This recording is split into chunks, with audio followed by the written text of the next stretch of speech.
మిత్రులారా, ఆదివాసీ హక్కుల దినోత్సవంగా ప్రపంచం మొత్తం కూడా జరుపుకున్నటువంటి ఈరోజు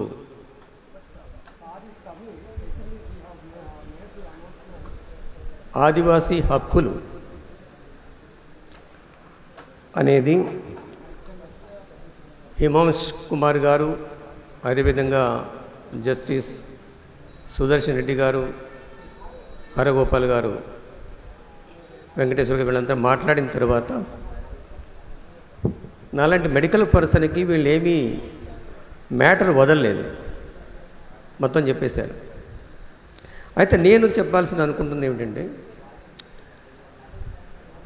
ఆదివాసీ హక్కుల హననం,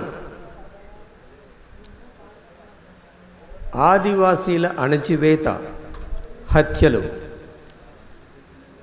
కేవలం బ్రిటిష్ గవర్నమెంట్ తర్వాతనే మొదలైందా లేక అంతకుముందు నుంచి ఉన్నదా? వూండెడ్ నీ అని డి బ్రౌన్ రాసినటువంటి వూండెడ్ నీ పుస్తకంలో రెడ్ ఇండియన్స్ మీద జరిగినటువంటి దాడి క్రీస్తు శకం 16వ శతాబ్దం 17వ శతాబ్దంలో జరిగింది. దాన్నే తెలుగులో నరహంతలు ధరాధిపతులై అని శ్రీశ్రీ వాడిన వాక్యంతో తెలుగులో పుస్తకం వచ్చింది. ఆదివాసీల అణచివేత, నాకు తెలిసినంత వరకు సోషియాలజీలో నేను అనుకోవటం, మనమందరం కూడా ఒకప్పటి ఆదివాసీలమే ఈ దేశంలో. మనమందరం కూడా ఈరోజు సివిల్ సొసైటీకి వచ్చేసి పాడైపోయినాం, కానీ మనమందరం కూడా ఆదివాసీలమే. ఈ దేశ చరిత్ర చూస్తే 70,000 సంవత్సరాల చరిత్ర.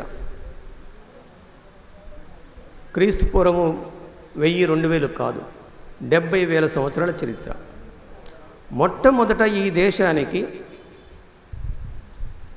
ఉత్తర టాంజేనియా నుంచి ఆల్దువాయి సరస్సు ఒడ్డు నుంచి బయలుదేరిన ఆది మానవుడు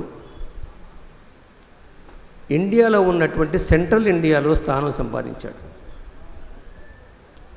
ఈ భారతదేశంలోని సెంట్రల్ ఇండియా, మనం ఏదైతే జార్ఖండ్, ఛత్తీస్గఢ్, వెస్ట్ బెంగాల్, మహారాష్ట్ర, తెలంగాణ ఈ ప్రాంతాలు ఉన్నాయో, ఈ ప్రాంతాలలో మొట్టమొదటి అడుగుపెట్టినట్టు ఆది మానవుడు ఉత్తర టాంజేనియా నుంచి వచ్చినట్టు ఆది మానవుడు. ఇది 70,000 సంవత్సరాల చరిత్ర. రీసెంట్గా 2008 నుంచి ఇప్పటి వరకు నిరూపించబడ్డటువంటి డిఎన్ఏ శాంపిల్స్ ప్రకారం దీని చరిత్ర 70,000 సంవత్సరాల చరిత్ర. అయితే మనకు తెలిసిన చరిత్ర ప్రకారం అసలు ఆదివాసీల మీద, ఈ దేశ మూలవాసుల మీద దాడి ఎప్పుడు జరిగింది? రికార్డెడ్ హిస్టరీ ప్రకారం కనీసం 3,000 సంవత్సరాలు అవుతుంది. మొట్టమొదట సరే వివిధ ప్రాంతాల నుంచి సూపర్ కాంటినెంట్ అంటే ఈ భూమండలం మొత్తం కూడా ఒకే ఖండంగా ఉన్నటువంటి సమయం ఒకటి 400 కోట్ల కన్నా ముందు ఈ భూమండలం అంతా కూడా ఒకే కాంటినెంట్గా ఉంది. అప్పటి నుంచి ఆఫ్రికా నుంచి ఈ ప్రాంతాల నుంచి మొత్తం ఇక్కడికి వచ్చిన తర్వాత ఇండియా అనే కాన్సెప్ట్ లేదు. ఈ ఖండం మీదకి వచ్చిన తర్వాత మొట్టమొదట వచ్చినటువంటి ఆది మానవుడు ఎవరైతే ఉన్నారో వాళ్ళు ఎప్పటికీ గోండ్లు, కొలాములు, నిషాదులు, ముండాలు ఈ పేర్లతోటి ఉన్నారు ఇప్పటికీ. కాబట్టి ఈ దేశం మీద దండ ఎత్తు వచ్చినటువంటి వాళ్ళందరికన్నా అందరిలో మొట్టమొదటి వాళ్ళు ఎవరు? ఈ దేశ మూలవాసుల మీద ఉదయం ఒక టాపిక్ ఏదో వచ్చింది, ప్రొఫెసర్ హరగోపాల్ గారు చెప్తున్నట్టున్నారు. చరిత్రను వక్రీకరించబడింది. ఈ చరిత్ర వక్రీకరించబడ్డటువంటి చరిత్ర ఏదైతే ఉందో, మొన్న జూలై 2వ తారీఖున హిందూ పేపర్లో ఒక ఆర్టికల్ వచ్చింది. ఏమనంటే వేదాలు క్రీస్తు పూర్వం 1500 నుంచి 1000 సంవత్సరాల లోపు రాయబడలేదు. అది 4500 సంవత్సరాల కన్నా ముందే రాయబడ్డాయి అని చెప్పేసి, అవి ఇండియాలోనే రాయబడ్డాయి అని. ఇది డిస్టార్షన్ ఆఫ్ హిస్టరీ, చరిత్రను వక్రీకరించటం. ఎందుకంటే ఇప్పుడు ఒక ఘర్షణ ఉంది తాత్విక రంగంలో, హిస్టారికల్ ప్రోబింగ్స్లో ఒక ఘర్షణ ఉంది. ఆర్యులు ఎవరు? ఈ దేశస్థులా, పరాయి దేశస్థులా? దీన్ని తేల్చవలసిన అవసరం ఉంది. ఎందుకంటే ఆదివాసీల యొక్క హక్కులు కాపాడాలి అంటే మనం ఈ చరిత్ర తెలుసుకోవాల్సిన అవసరం ఉంది. ఇండియాలో రాయబడ్డ చరిత్ర మొత్తం కూడా వక్రీకరించబడ్డ చరిత్ర అని చెప్పేసి నేను అనుకుంటున్నాను. అదేవిధంగా గెయిల్ ఓంవెత్ అనేటువంటి అమెరికన్ స్కాలర్ కూడా, భారతదేశంలో ఉన్నటువంటి ఆవిడ కూడా అన్నది, ఇంకా ఈ దేశ చరిత్ర సక్రమంగా రాయాలి. విజేతల చరిత్రగా మనం చదువుతున్నాం తప్ప ఇప్పటికీ ఘర్షణ పడుతున్న వాళ్ళ చరిత్ర ఈ దేశంలో లిఖించబడలేదు, రాయబడలేదు అని చెప్పింది. కాబట్టి మనం ఈ ఆర్యులు ఎవరు? మొట్టమొదట ఈ దేశం మీద దండెత్తి వచ్చిన వాళ్ళు ఎవరు? అక్కడికి వెళ్ళాలి. ఆదివాసుల హక్కుల్ని కాలరాసేటువంటి క్రమం ఎప్పటికీ ఎందుకు కొనసాగుతుంది అంటే, ఇది ఆర్యుల దండయాత్ర నుంచి మొదలైంది. దీన్ని మనం అర్థం చేసుకోవాల్సిన అవసరం ఉంది.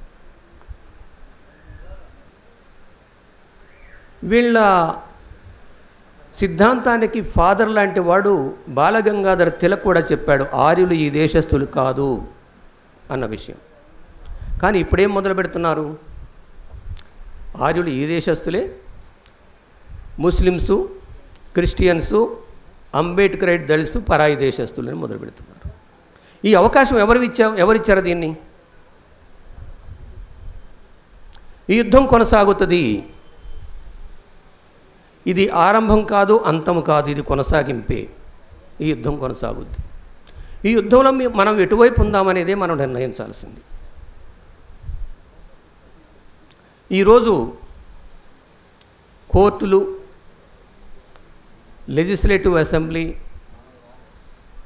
పార్లమెంటు, రాజ్యసభ, అదేవిధంగా ఎగ్జిక్యూటివ్ అంటే పాలనాధికారులు, ఐఏఎస్, ఐపీఎస్ రూపంలో మనకు కనిపిస్తుంటారు చూడండి.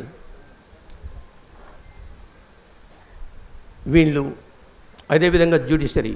Most dangerous department in this country is the judiciary.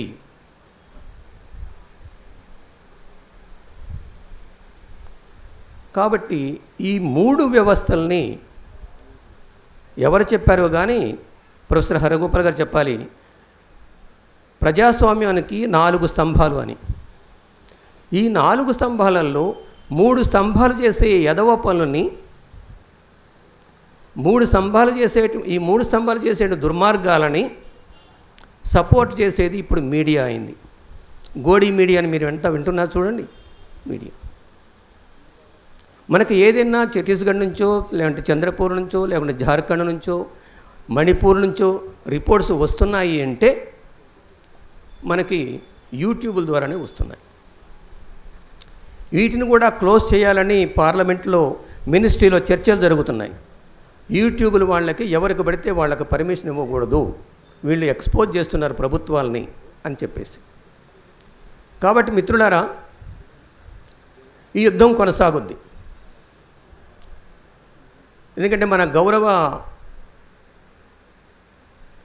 హోంమంత్రి గారు సెలవిచ్చారు, 2024 అంతానికి ఛత్తీస్గఢ్ని మేము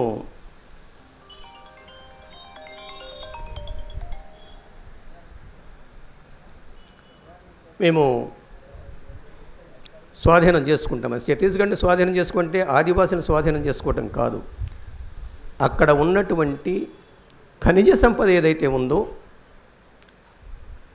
అక్కడ ఉన్నటువంటి వాల్యుబుల్ మినరల్స్ ఏవైతే ఉన్నాయో వాటి మొత్తం ఆదివాసీల కాళ్ళ కింద ఉన్నది.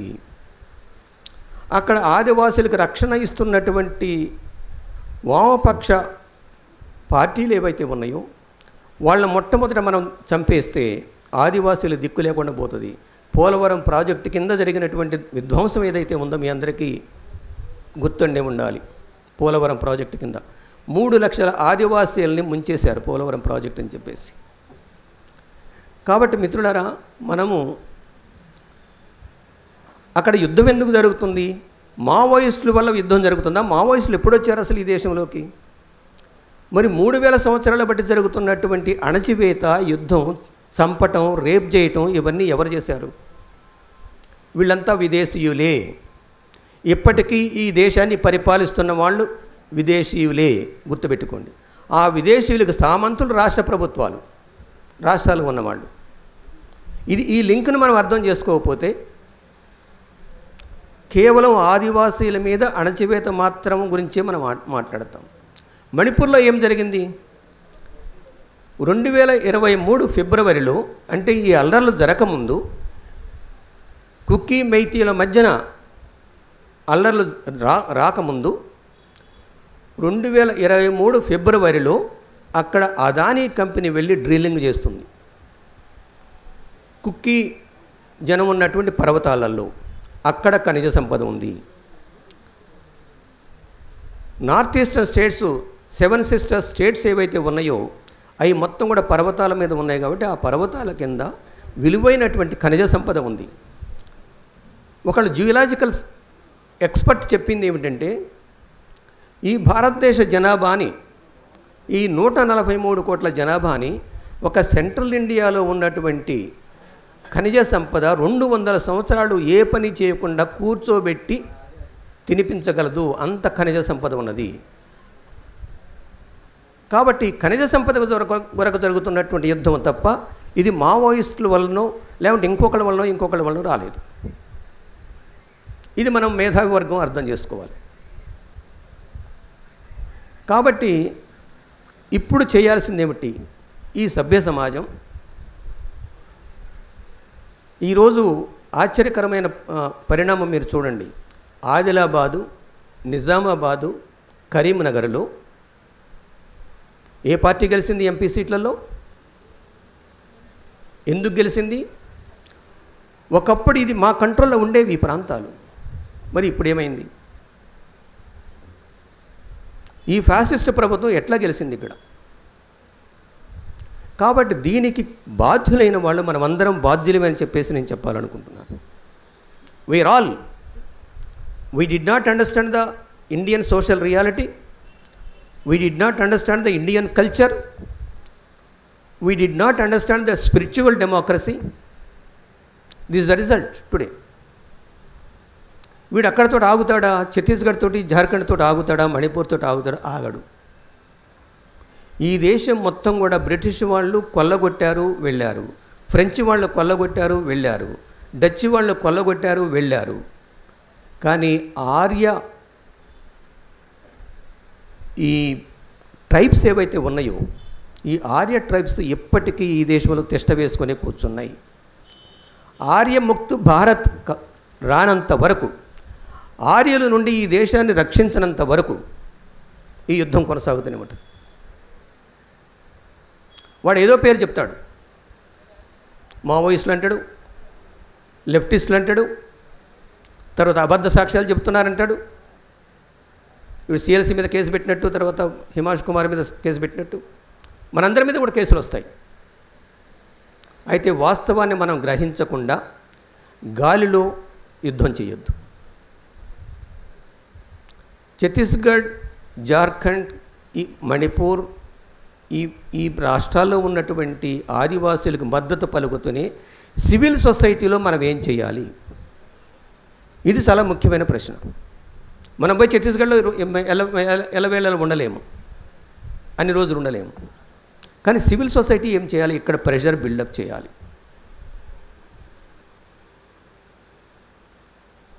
తెలంగాణ వస్తే ఏదో జరుగుద్దని చెప్పేసేసి మేమంతా పోరాడాం. కానీ ఏం జరిగింది?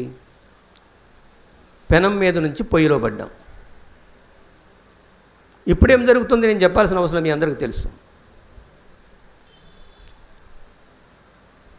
రేపు కేవలం మనం అందరం సంతోషపడుతున్నాం. బీజేపీకి 238 సీట్లే వచ్చాయి, ప్రభుత్వం ఏర్పరచలేదు. కానీ వాళ్ళ సామంతులు ఏం చేస్తున్నారు? ఆర్ఎస్ఎస్ హెడ్ క్వార్టర్ యొక్క సామంతులు ఉన్నారు కదా ఇక్కడ. I think we shall be very clear about what's happening in this country. ఫిలసాఫికల్గా ఏం జరుగుతుంది, ఫిజికల్గా ఏం జరుగుతుంది. మనం ఫిజికల్గా యుద్ధ రూపాలనే మనం చూస్తున్నాం. మన మెదళ్లను తినేస్తున్నటువంటి బ్రాహ్మణిజం గురించి మనం మాట్లాడలేదు. Our philosophical enemy is the Brahminism. Our physical enemy is whoever is Brahminized. మన మైండ్లు మొత్తం కూడా మనందరి బుర్రలలో బ్రాహ్మణిజమే ఉంది, గుర్తుపెట్టుకోండి. మనం అందరం కూడా బ్రాహ్మణిజం యొక్క ఆ సిద్ధాంతాన్ని నింపుకొని ఉన్నాం మన మైండ్స్లలో. దీన్ని మనం అడ్రస్ చేయకపోతే అయిపోయిందా?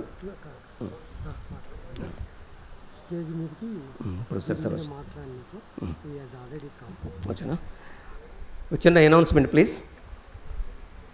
వనరుల దోపిడీ, కార్పొరేట్ రాజకీయాలు అనే సబ్జెక్ట్ మీద మాట్లాడడానికి సరోజ్ గిరి గారు అని ఢిల్లీ యూనివర్సిటీ ప్రొఫెసర్ వచ్చారు.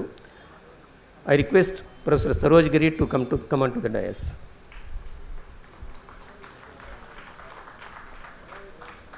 I thought I am alone here. Please come. So మిత్రులారా, ఈ దేశ సంస్కృతి, ఆదివాసీల సంస్కృతి, కలిసి ఉండే సంస్కృతి, ఈ దేశ సంస్కృతి ఇంతకుముందే చెప్పినట్టు నీళ్లతోటి, చెట్లతోటి, సకల జంతువులతోటి అకామిడేట్ అవుతూ బ్రతికేటువంటి సంస్కృతి. ఇప్పుడు మనం ఏం చేస్తున్నాం? ఆ జంతువుల్ని వదిలిపెట్టి మనుషుల్నే చంపుతుంది ఈ దేశం యొక్క రాజ్యం.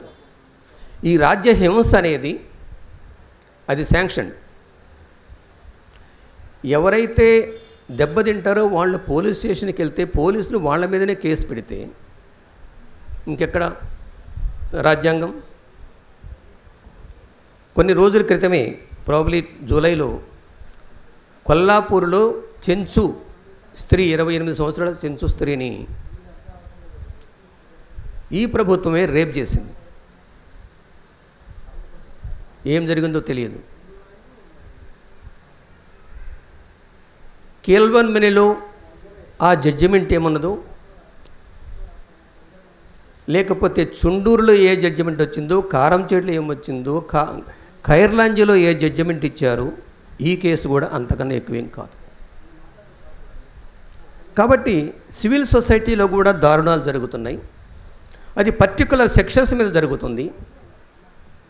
1990 తర్వాత ఈ దాడులు ఎక్కువైనాయి. వీడు ఒక సర్క్యులర్ తీశాడు 1990లో, సీక్రెట్ సర్క్యులర్ నంబర్ 411. ఇది 3 పుస్తకాల్లో వచ్చింది. 2001లో వచ్చింది పుస్తకంలో, 2002లో వచ్చింది, 2005లో వచ్చింది. ఆ సర్క్యులర్ యొక్క 34 పాయింట్లు చదివితే ఛత్తీస్గఢ్లో జరిగేది చాలా చిన్నదే అనిపిస్తుంది మాకు. ఆ సర్క్యులర్ యొక్క direction: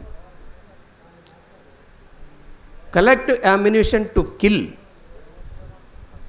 Muslims, Ambedkarite Dalits, Christians and leftists, rape the women in mass. వాళ్ళ డాక్టర్స్కి ఇచ్చిన సలహా ఏమిటంటే, స్పూరియస్ మెడిసిన్స్ సప్లై చేయండి, ఎక్స్పైర్ అయినటువంటి మెడిసిన్స్ సప్లై చేయండి, డ్రగ్స్ అలవాటు చేయండి. ఈ 4 సెక్షన్స్కి డ్రగ్స్ అలవాటు చేయండి, సారా అలవాటు చేయండి, వాళ్ళలో వాళ్ళు తన్నుకు చచ్చేటట్టు చేయండి, బీసీలని ఎస్సీల మీదకి రెచ్చగొట్టండి, ఎస్సీలో ఉన్నటువంటి ఈ 59 కులాలు కూడా ఒకళ్ళొకళ్ళు రెచ్చగొట్టండి, వాళ్ళ అమ్మాయిలు రేప్ చేయండి, మేమున్నాం మీ తరపున అనేటువంటి సర్క్యులరు 1990లో తీసింది ఆర్ఎస్ఎస్ హెడ్ క్వార్టర్. ఇంతవరకు దాని మీద 3 పుస్తకాల్లో రాసినా కూడా దాని మీద ఖండం చేయలేదు వాళ్ళు. మాది కాదు అని కూడా డిజోన్ చేసుకోలేదు. అంటే వీళ్ళు ఎంత పగడ్బందీగా ఉన్నారో మీరంతా అర్థం చేసుకుంటారు. సివిల్ సొసైటీలో మనం ఏం చేద్దాం? కనీసం రాజ్యాంగంలో ఇచ్చినటువంటి హక్కుల్ని, 5th షెడ్యూల్ని, కాపాడుకోవటానికి వాళ్ళకు మనం సహకారిగా ఉందాం. లేకపోతే జర్మనీలో నైముల్లర్ రాసినటువంటి కవిత గుర్తు చేసుకోవాలి. వాళ్ళు జ్యూస్ కొరకు వచ్చారు, నేను జూన్ కాబట్టి నేను పట్టించుకోలేదు. వాళ్ళు క్యాథలిక్స్ కొరకు వచ్చారు, నేను క్యాథలిక్ని కదా పట్టించుకోలేదు. వాళ్ళు ట్రేడ్ యూనియనిస్టుల కొరకు వచ్చారు, నేను ట్రేడ్ యూనియనిస్ట్ను కూడా కాదు కాబట్టి నేను పట్టించుకోలేదు. వాళ్ళు ఈరోజు నా కొరకే వచ్చారు. This is going to be the experience of all of us in the near future. మనం దీన్ని దృష్టిలో పెట్టుకొని ఎక్కడికక్కడ కులాలకి, మతాలకి, పార్టీలకు అతీతంగా మనం ముందుకు వచ్చి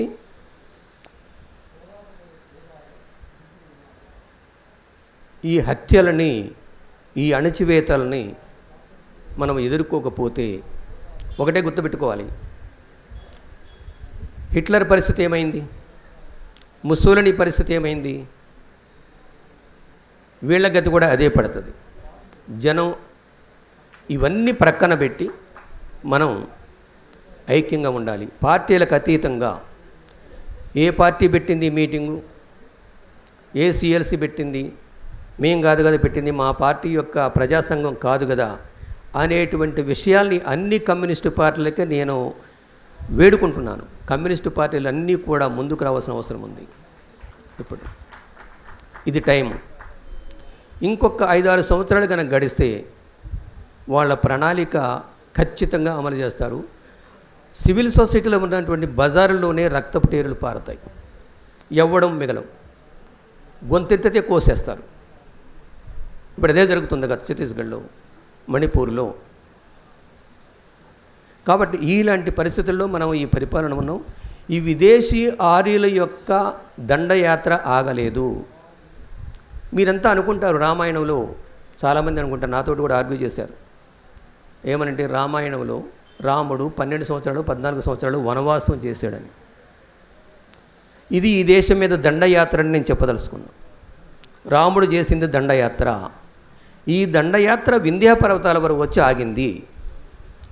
ఈరోజు రాముని అవతారమైనటువంటి బయలాజికల్ ప్రోడక్ట్ అన్నాడు కదా మొన్ననే, నేను మా తల్లికి పుట్టలేదు, నేను బయలాజికల్ ప్రోడక్ట్ అన్నాడు. అంటే దేవుడు పంపగా వచ్చాడు. ఈ దేవుని బిడ్డ రేపు సౌత్ ఇండియా మీదకి వస్తుంది, సౌత్ ఇండియా మీద కాన్సన్ట్రేట్ చేస్తుంది. అదే బయలాజికల్ ప్రోడక్ట్ కాదు అన్నాడు, అదే నేను అమ్మకు పుట్టలేదు అన్నాడు. కాబట్టి బయలాజికల్ ప్రోడక్ట్ కానటువంటి వాడు వింధ్యా పర్వతాలు ఆక్రమించాడు. అట్లీస్ట్ మొన్న ఆ నార్త్ ఇండియా వాళ్ళు బుద్ధి చెప్పారు, ఈ సౌత్ ఇండియా వాళ్ళు బుద్ధి చెప్పాల్సిన అవసరం ఉంది. ఇది మన మైండ్ నుంచే మనం రెక్టిఫై చేసుకోవాల్సిన అవసరం ఉంది. We have to wash with formalin. మనలో ఉన్నటువంటి బ్రాహ్మణికల్ థాట్ ప్రాసెస్ని మనము తీసేయకుండా ఎవరో తీసేయాలని ఆశించడం అనేది కష్టం. మన ఇంటికి పెట్టిన బూజును మనమే దులుపుకోవాలి, మన బుర్రకు పెట్టిన బూజును కూడా మనమే క్లీన్ చేసుకోవాలి. అప్పుడే ఇది సాధ్యమవుద్ది. కాబట్టి మిత్రులారా, మీరందరూ కూడా ఆలోచించండి. మీరు ఈ దేశ మూలవాసులు, ఈ దేశ ఆదివాసులు, మనమందరం కూడా ఆదివాసుల యొక్క బిడ్డలమే. కాబట్టి ఈ 70,000 సంవత్సరాల చరిత్ర మనం ముందు పెట్టుకుంటే వాళ్ళు మన దగ్గరి బంధువులే. నార్త్ ఈస్టర్న్ స్టేట్స్ దగ్గర నుంచి ఇప్పటి వరకు మనం ఈ సమయంలో మనం గుర్తుపెట్టుకోవాల్సింది, ఆదివాసుల పోరాటం బ్రిటిష్ వాళ్ళతో మొదలు కాలేదు. మనకు బ్రిటిష్ వాళ్ళలో జరిగినటువంటి, బ్రిటిష్ కాలంలో జరిగినటువంటి యుద్ధాలే మనకు గుర్తొస్తాయి, ఆదివాసుల యుద్ధాలు. బిర్సా ముండా, గుండాధర్, కొమరం భీం, చాలా పేర్లు ఉన్నాయి. కోన్సు, గోండ్సు తిరుగుబాట్లు చాలా జరిగినాయి. ఇప్పుడు వీళ్ళు చాలా వికృతమైనటువంటి రూపంలో దాడులు చేస్తున్నారు. బ్రిటిష్ వాళ్ళు కూడా చేసి ఉంటారు ఇంత దుర్మార్గాన్ని. ఛత్తీస్గఢ్లో, మణిపూర్లో, జార్ఖండ్లో జరుగుతున్నటువంటి దుర్మార్గాలు. మణిపూర్లో మిలిటరీ ఆయుధాలు ఇచ్చింది వీళ్ళ శక్తులకి. ఒక్క మాట కూడా మాట్లాడలేదు ఈ మన్ కీ బాత్ ఫెలో. కాబట్టి మిత్రులారా, మీరందరూ ఆలోచించండి.